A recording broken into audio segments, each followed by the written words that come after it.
Assalamualaikum warahmatullahi wabarakatuh, students. Balik lagi di video kali ini, Bunda mau menjelaskan tentang materi kita yang tadi di Zoom ya. Barangkali teman-teman yang PTMT di rumah, maksudnya yang nggak datang ke sekolah, kurang paham ya, karena Bunda mungkin lebih fokus mengajarkan ke teman-teman yang ada di depan Bunda yang di sekolah. Nah, jadi teman-teman bisa disiasati dengan menonton video ini supaya lebih paham ya. Judulnya Conversion of Temperature Scale. Jadi ini kita mengkonversi atau mengubah nilai dari skala termometer yang satu ke skala termometer yang lain. Disimak baik-baik ya. Seperti biasa ada tujuan pembelajarannya, tapi untuk pertemuan kali ini tujuannya lebih ke nomor 3 ya. Convert the value of the temperature scale on any thermometer scale. Oke, coba ini diisi dulu ya teman-teman, karena ini adalah konsep inti dari konversi suhu teman-teman semuanya. Kemarin kan Bunda sudah pernah menjelaskan ya bahwa ada 4 temperature scale. Ada 4, yang pertama Kelvin ya, itu sebagai SI unitnya juga. Terus ada Fahrenheit, Celsius, and then Reaumur. Dan untuk Fahrenheit, Celsius, dan juga Reaumur ini punya derajat ya. Jadi kenapa mereka punya derajat? Karena mereka ada suhu di bawah 0, ada suhu minus. Tapi kalau untuk Kelvin, dia nggak pakai derajat, jadi langsung aja angka terus Kelvin, kayak 273 Kelvin. Tidak 273 derajat Kelvin, tidak ya. Kenapa nggak ada derajatnya? Karena suhu paling rendah di Kelvin itu 0, jadi nggak ada suhu minus. That's why dia nggak pakai derajat. Oke, kita isi dulu ya. Keempat termometer ini punya titik beku dan juga titik didih.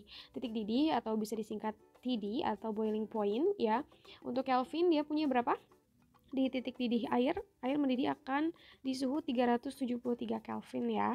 Dan titik beku atau freezing point-nya 273. Terus kalau untuk Fahrenheit, titik didih air atau air akan mendidih di suhu 212 derajat Fahrenheit, dan titik bekunya air itu ada di suhu 32 derajat Fahrenheit. Dan untuk Celsius, itu titik didih air ada di 100 derajat Celsius, sedangkan titik bekunya 0 derajat Celsius. Terakhir, menggunakan skala Reaumur, itu titik didih air ada di suhu 80 derajat dan juga titik bekunya ada di 0 derajat Reaumur. Nah, ingat-ingat ya, titik beku dan titik didihnya ini harus hafal. Oke, ini harus ingat ya, titik didih dan titik bekunya. Ini apalagi terutama yang Kelvin dan Fahrenheit, karena dia titik bekunya lebih dari 0 ya. Kalau untuk Celsius sama Reaumur itu dua-duanya 0, sedangkan untuk Kelvin sama Fahrenheit itu ada 273 titik bekunya, dan juga untuk Fahrenheit 32 derajat. Oke, untuk konversi atau membandingkan antar nilai keempat termometer ini, kita perlu mencari selisih dari titik didih dan titik bekunya. Untuk Kelvin selisihnya 100 ya teman-teman. Dari mana 100? Dari 373 atau titik didihnya dikurangi titik bekunya 273 menghasilkan 100. Begitu pula 212 dikurangi 32 akan menghasilkan selisih sebesar 180, dan juga 100 dikurangi 0 100, 80 dikurangi 0 80. Nah, setelah kita mencari selisih, kita harus mencari angka perbandingannya. Jadi ini tuh seperti 100 berbanding 180 berbanding 100 berbanding 80. Nah, untuk mencari angka perbandingan atau rasio, bisa kita bilang rasio ya, rasio itu sama dengan angka perbandingan. Nah, rasionya berarti kita harus memperkecil angka selisih ini ya dengan cara membagi dengan angka yang sama. Yuk kita bagi dengan angka yang sama sampai tidak bisa dibagi lagi ya, atau kita perkecil sampai nggak bisa diperkecil lagi. Yuk kita bagi dulu yang gampang dulu dengan angka 10 ya. Ini semuanya bisa dibagi 10 kan. Berarti tinggal menyisakan 10 berbanding 18 berbanding 10 dan berbanding 8. Yuk kita bagi lagi karena ini angkanya masih besar. Kita bagi angka 2 dulu ya. Angka 2 semuanya insya Allah bisa dibagi 2 ya. 10 bagi 2 berapa? 5. 18 bagi 2 ada 9. Terus 10 dibagi 2 ada 5. Dan 8 bagi 2 4. Bisa dibagi lagi atau diperkecil lagi? Tidak ya, tidak bisa. Bagi 2, bagi 3 nggak bisa. Berarti ini adalah nilai finalnya, yang mana angka rasio ini harus diingat juga. Kelvin angka perbandingannya 5, Fahrenheit angka perbandingannya 9, Celsius angka perbandingannya 5, dan Reaumur angka perbandingannya 4. Kalau misalkan kita mau cara cepatnya atau bagaimana untuk mengingatnya supaya lebih mudah, udah singkat ya. K, F, C-nya dengan K itu Kelvin, F itu Fahrenheit, C for Celsius, and then R for Reaumur. Nomor teleponnya seolah-olah itu nama angka perbandingan ya, 5954. Seperti itu. Ini harus benar-benar diingat banget, oke? Next. Nah, ini Bunda bikin slide khusus supaya lebih ingat ya. KFC-nya 5954. Oke, nah sekarang kita ke pembahasan inti kita nih, conversion of temperature scale. Nah, kita baru ke soal, yang mana ini adalah masalah yang terjadi ya. Oke, pertama ceritanya ini ada a glass of strawberry juice is measured by a thermometer and shows 60 degrees Celsius ya. Jadi ada gelas berisi jus strawberry ya. Terus setelah diukur, ternyata menunjukkan suhu 60 derajat Celcius jusnya. Nah, what if the juice is measured by using Reaumur scale, Fahrenheit scale, and then Kelvin scale? Nah, berarti kita harus merubah nilai 60 derajat Celcius ini ke dalam derajat Reaumur, Fahrenheit, dan juga Kelvin. Nah, bagaimana caranya? Kita bisa pakai rumus ini. Formula atau rumusnya adalah dit per dik kali soal. Dengan dik itu maksudnya adalah angka perbandingan atau rasio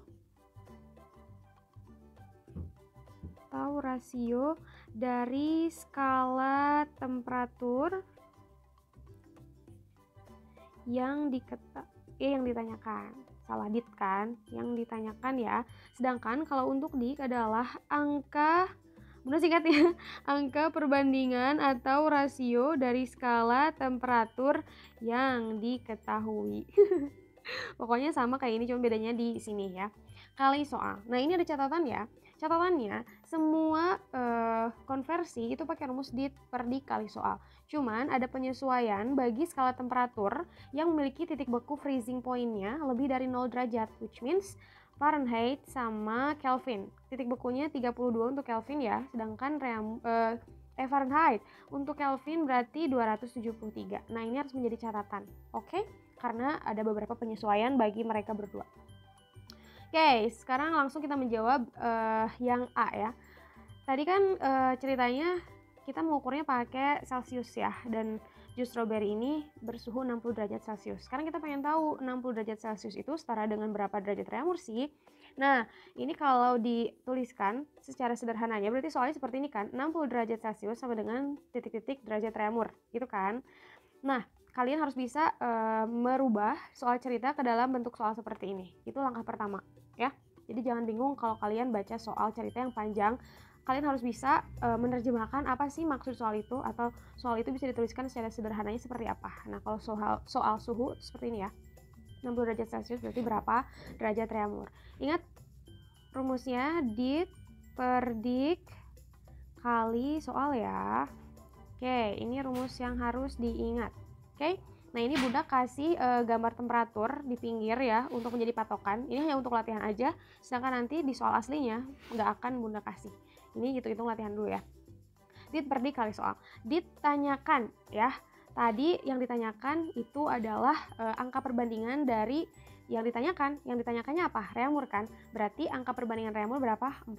Berarti kita harus taruh 4 di atas ya. Per diketahui, yang diketahuinya Celsius, berarti angka perbandingan dari Celsius 5. Tulis 5 di sini. Kali soal itu adalah 60. Tulis di sini. Oke, sampai sini bisa diikuti ya. Nah, sebentar, sebelum kita lanjut menghitung ya, dicek dulu yang ditanyakan sama yang diketahuinya punya titik beku lebih dari 0 atau tidak. Celsius sama Reaumur. Enggak ya, berarti kita bisa langsung hitung. Oke, tinggal langsung hitung aja. 60 per 5 atau bagi 5 itu 12 ya. 12 kali 4 berarti isinya 48 derajat Reaumur. Sudah selesai? Sudah. Karena titik beku dari ditanyakan yang diketahuinya juga 0 dua-duanya. Jadi nggak ada apa-apa lagi, berarti ini adalah final result. Oke, gampang kan? Kita next ya. Nah, soal yang kedua masih soal yang sama, cuman ini dimintanya ke Fahrenheit scales. Oke, kalau secara dituliskan secara lebih ringkas, soalnya berarti sederhana ini ya, 60 derajat Celcius sama dengan berapa derajat Fahrenheit. Oke, Bunda masih tampilkan ini ya, nanti mah enggak, ini harus benar-benar di luar kepala. Oke, tulis lagi dit per dik kali soal, biar nggak lupa kalian tulis aja rumusnya ya. Oke, ini kasih highlight, terus kita masukkan ke rumus. Oke, yang ditanyakannya adalah Fahrenheit, berarti angka perbandingan atau rasio dari Fahrenheit berapa? 9. Berarti 9 di atas, hati-hati jangan terbalik, makanya harus hati-hati ya. Yang diketahuinya Celcius, angka perbandingan Celcius itu 5, berarti 5 di bawah. Oke, kali soal. Soalnya masih sama 60 ya. Sekarang seperti biasa, kita cek dulu sebelum hitung. Ada nggak yang punya titik beku lebih dari 0? Ada ya yang ditanyakannya punya titik beku lebih dari 0, Fahrenheit 32. Nah, kalau kayak gini, kalian harus hitung dulu. Oke, hitung dulu seperti biasa. Coba 60 dibagi 5 berapa? Oke, 12 ya. 12 dikali 9. Oke, kita kotak di sini 18, 108. Oke, nah ingat karena Fahrenheit atau yang ditanyakannya punya titik beku lebih dari 0, berarti hasilnya belum selesai di 108 aja, tapi harus ditambah dengan titik bekunya Fahrenheit. Oke, berarti 108 tambah 32 berapa? 10, ini 4, 140 ya. Nah, 140 derajat Fahrenheit, berarti this is the final result. Oke, jadi senantiasa dicek ya, yang ditanyakan atau yang diketahuinya punya titik beku lebih dari 0 atau enggak. Oke, berarti di sini yang bedanya ini aja ya. Next, part C. Ini ditanyakannya ke Kelvin, berarti secara sederhana soalnya menjadi 60 derajat Celcius sama dengan titik-titik Kelvin. Ingat Kelvin nggak punya derajat ya, jadi jangan taruh derajat di Kelvin. Oke, tulis lagi rumusnya dit per dik kali soal. Oke, kita masukkan ke dalam rumus. Yang ditanyakannya adalah Kelvin, berarti angka Kelvin 5 di atas. Per, yang diketahuinya sama Celcius, berarti angka Celcius 5. 5 per 5. Nah, 5 per 5 itu kan artinya 1 ya. Jadi sebenarnya kalian nggak perlu pakai rumus ini untuk soal khusus dari Celcius ke Kelvin ya. Atau kebalikannya dari Kelvin ke Celcius, nggak perlu. Kenapa? Karena pasti 5 per 5 lagi kan, jadi itu artinya 1, which means adalah langsung aja soal, ya kan? Soal. Nah, karena Kelvin atau yang ditanyakannya punya titik beku lebih dari 0, berarti kayak tadi ya, hasilnya selalu ditambah titik beku 273. Jadi kalau yang ditanyakan punya titik beku lebih dari 0, berarti hasil dari dit kali soal harus ditambah titik beku. Oke, berarti ini berapa? 273 ditambah 60, 3-nya tambah 0. Oke, 6 tambah 7, 13. Berarti ini 133 Kelvin. Gitu teman-teman. Nah, jadi intinya kalau misalkan dari Celsius ke Kelvin, kita nggak perlu pakai dit per dikali soal. Langsung aja soal ditambah titik beku, ya kan? Karena sama aja, 5 per 5 sama dengan 1.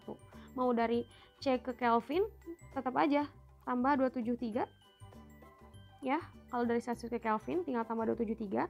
Kebalikannya dari Kelvin ke Celsius tinggal kurang 273. Oke, jadi soal kurang 273. Khusus untuk mereka berdua, bolak-balik. Untuk yang lainnya enggak, ya. Oke, next. Jadi ini bisa jadi catatan tambahan ya, khusus dari C ke K atau dari K ke C, ya. Soal tambah 273 atau soal kurang 273. Next. Nah, ini beda nih ya. Soalnya, kalau tadi kan soal 1 beranak ya. Luxie makes pudding for iftar and leaves the pudding in the refrigerator to keep the pudding tasty. Bikin puding terus masukin ke kulkas supaya enak ya pudingnya. When the iftar time, ketika buka puasa, he removes the pudding from the refrigerator. Ambil tuh pudingnya dari kulkas. If the temperature of the pudding is 34.2 degrees Fahrenheit, oke, kalau misalkan suhu pudingnya ternyata diukur pakai skala Fahrenheit dan menunjukkan suhu 34,2 derajat, what is the degree of the pudding in Celsius? Nah, kalian kalau baca soal panjang ini nggak usah shock, nggak usah kena dulu mentalnya. Intinya mah pasti cuman gini doang. Jadi kalian harus bisa menerjemahkan soal ya. 34,2 Fahrenheit berapa derajat Celsius? Intinya kan begitu. Nah, ini Bunda masih drop patokan skalanya ya. Nanti mah nggak akan ada, jadi ini harus benar-benar di luar kepala. Oke, kita masukkan ke rumus dit per dik kali soal. Oke, yang ditanyakannya, Celsius, berarti kita harus drop angka Celsius 5 ya di atas, per diketahuinya Fahrenheit. Fahrenheit angkanya 9, berarti 9 di bawah. Kali soal. Soalnya 34,2. Oke, ini koma ya. Nah, teman-teman, sebelum ini kalian harus cek dulu seperti biasa, adakah di antara kedua ini yang punya titik beku? Ada ya, Fahrenheit. Nah, kalau tadi di soal mana ya? Nah, soal ini ya, yang punya titik bukunya yang ditanyakan kan, ini juga yang ditanyakan kan. Kalau yang punya titik bukunya yang ditanyakan, berarti hasil dari dit per dikali soalnya harus ditambah titik beku. Tapi beda kalau yang punya titik bekunya yaitu yang diketahui nih. Kalau yang punya titik bukunya yang diketahui, nah teman-teman harus mengurangi soal dengan titik bekunya dulu. Jadi sebelum ngitung dit per dikali soal, si soalnya harus dikurangi titik bukunya. Titik bukunya siapa? Ya Fahrenheit 32. Kurungin dulu biar nggak lupa. Jadi jangan dulu ke sini ngitungnya, tapi ini dulu ya yang dikurungin. Oke? Yuk, berarti tulis lagi ya. 5/9 dikali 34,2 dikurangi 32 berarti kan 2,2 ya. Nah, tinggal ngitung baru sekarang teman-teman. Yuk dibagi 2,2 dibagi 9 berapa? Nah kalau angkanya susah kalian boleh pakai kalkulator aja. Tadi Bunda udah hitung, ini teh berarti 0,24.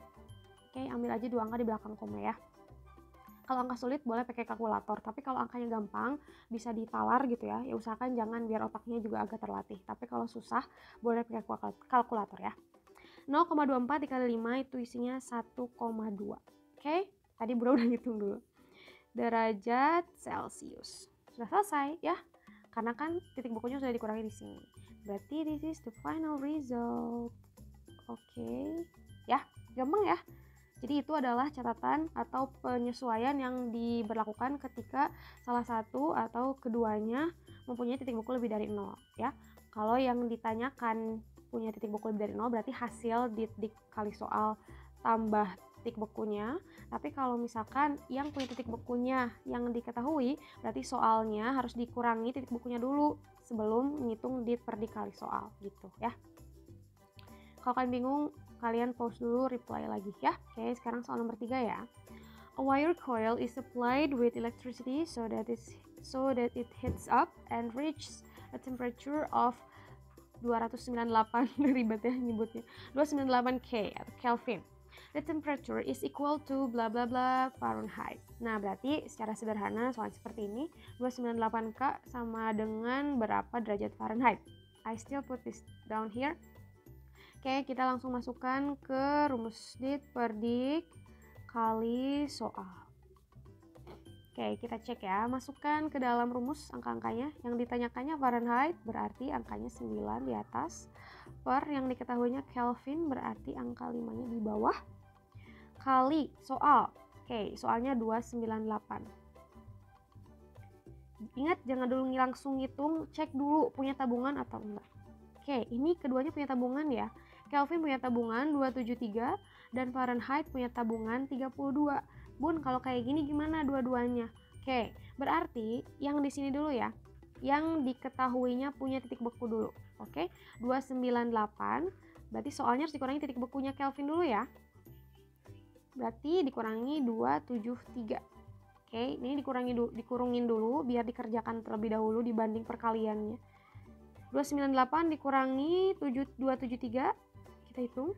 8 kurangi 35, 9 kurangi 7, 2 kurangi 2, 0. Berarti 25 ya. Oke. Nah, baru sekarang hitung. 25 bagi 5, 5 kali 9, 45. Jangan dulu berselebrasi, belum selesai. Karena yang ditanyakannya punya titik beku. Berarti kalau yang ditanyakan punya titik beku, hasil harus ditambah titik beku. Oke. 45 ditambah 32, 5 tambah 2, 7, 4, ini 7, ini 8. 7 juga. Derajat Fahrenheit. Selesai? Udah selesai. Oke, karena kan untuk Kelvin tadi sudah dikurangi dulu titik bekunya, untuk Fahrenheit sudah ditambah titik bekunya. That's all. Finish. Gampang kan? Semua ini mungkin ada beberapa yang kalian kurang pahami, tapi practice makes perfect. Jadi kalian harus latihan sering-sering ya. Thank you for listening and thank you for watching. Ada tugas di sekolah, silakan dicek dan selamat mengerjakan. Itu untuk exercise, untuk latihan supaya kalian lebih expert lagi. Soalnya di sini ya, tapi kalian kerjakannya di buku tulis, kemudian pakai cara dengan rapi. Jadi Bunda nggak mau dalam bentuk kotretan semrawut, harus rapih, terstruktur. Oke, seperti Bunda. Terima kasih semuanya. Assalamualaikum warahmatullahi wabarakatuh. See you next time.